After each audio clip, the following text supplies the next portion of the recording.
Assalamualaikum warahmatullahi wabarakatuh.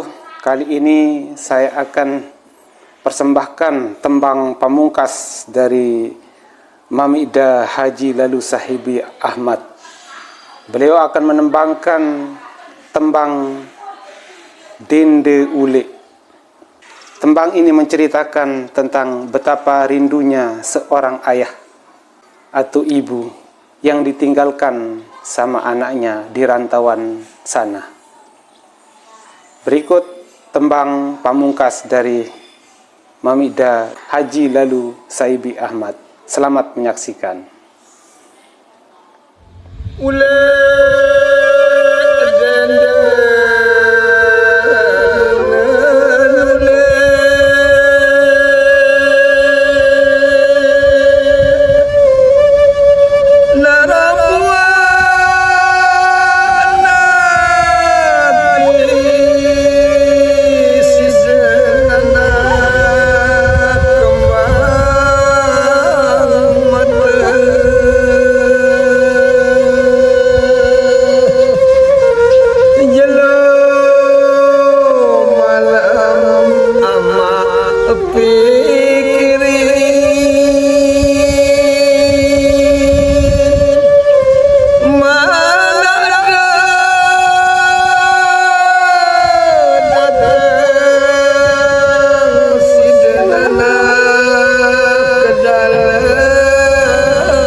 jangan lalu kana pedende sandenu habai ngone lalu luah hule.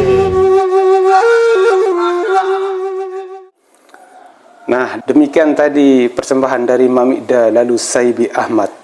Semoga menghibur. Wassalamualaikum warahmatullahi wabarakatuh.